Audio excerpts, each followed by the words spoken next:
Greetings! Back again. This is not what we're talking about. No, we are going to talk about this.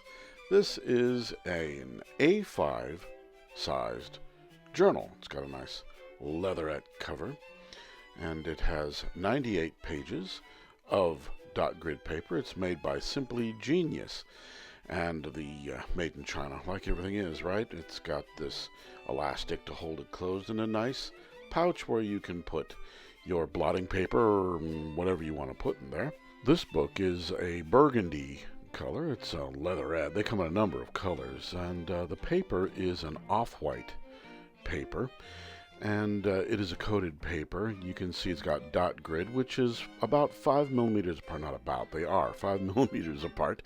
And the paper is very sturdy. I've found it to be very friendly. It is smooth. The pages turn easily. It's not too toothy.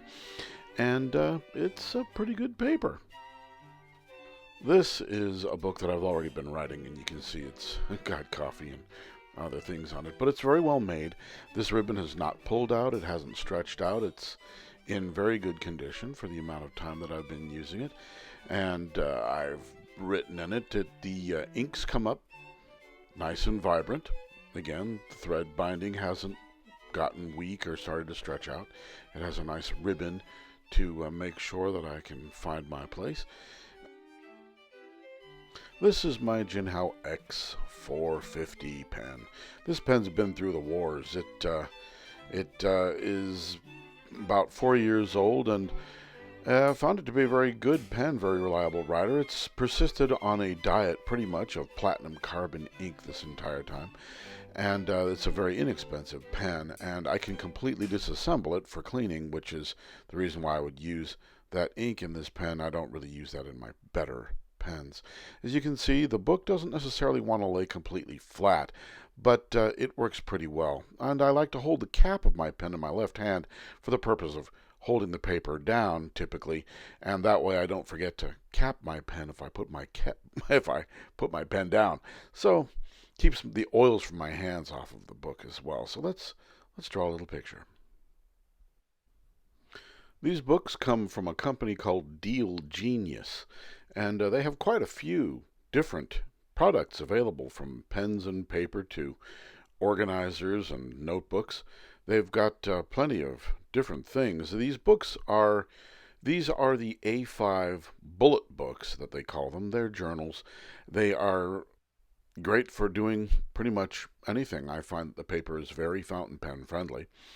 And this is a 5 millimeter dot grid paper, off white, and it has a nice ribbon bookmark in it. It's a semi-hard covered leatherette, just fake leather cover, and they come in all kinds of colors.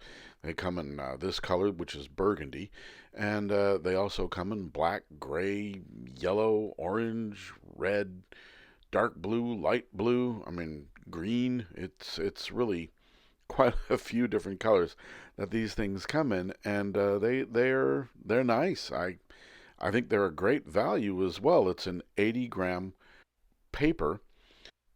There are 96 sheets, so a total of 192 pages in the book, and they work for pretty much anything. I find them to be very, very convenient.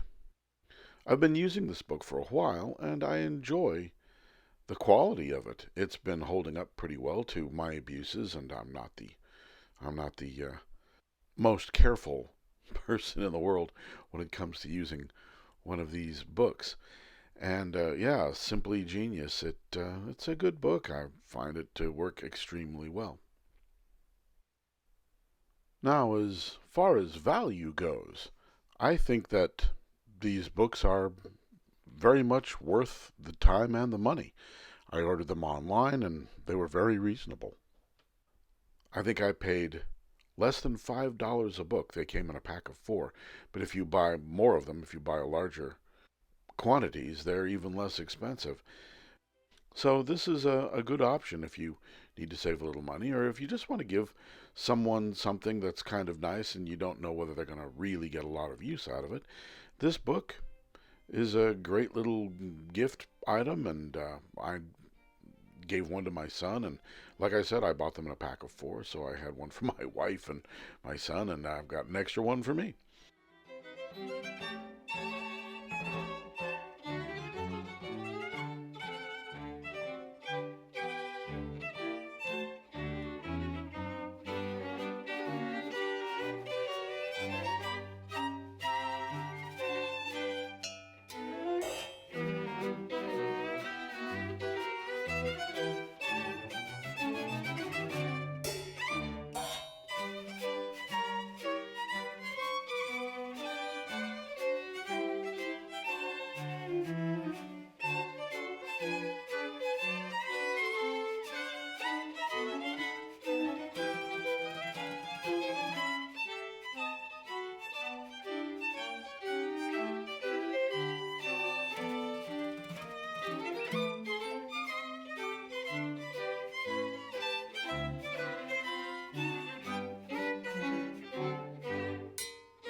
They're heading toward the Sedona Desert, and I think we've had enough. Let's just cap that up. Always cap your pen when you put it down.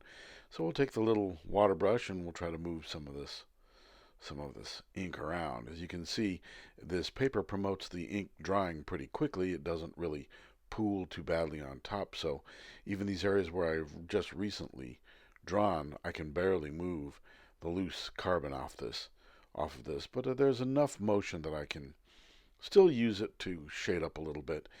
And the water doesn't seem to abrade the paper too much, like with the not with the Clairefontaine, but with the Bristol paper.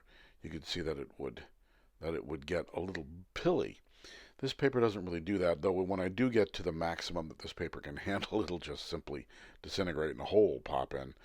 But the coatings on this paper seem to do a good job of holding the ink and allowing me to be able to play around a little bit.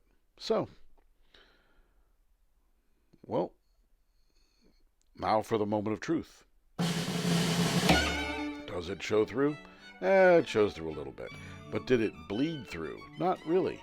This ink is pretty good at not bleeding through. I do get bleed through with some blue inks, and also with a heavier pen. You can see here there might be a little spot where it might have bled through, but really for the most part it's pretty well behaved, and I can easily use both sides of a page. It doesn't really show through that badly like it will with some thinner papers.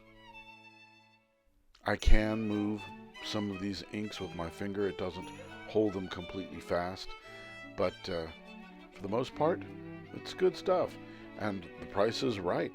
I would certainly be happy to repurchase these again. As I've said before, the colors show up bright, the shading shows up well, and I can draw on it.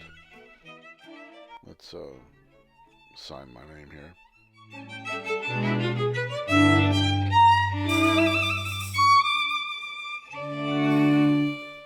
So, that's it.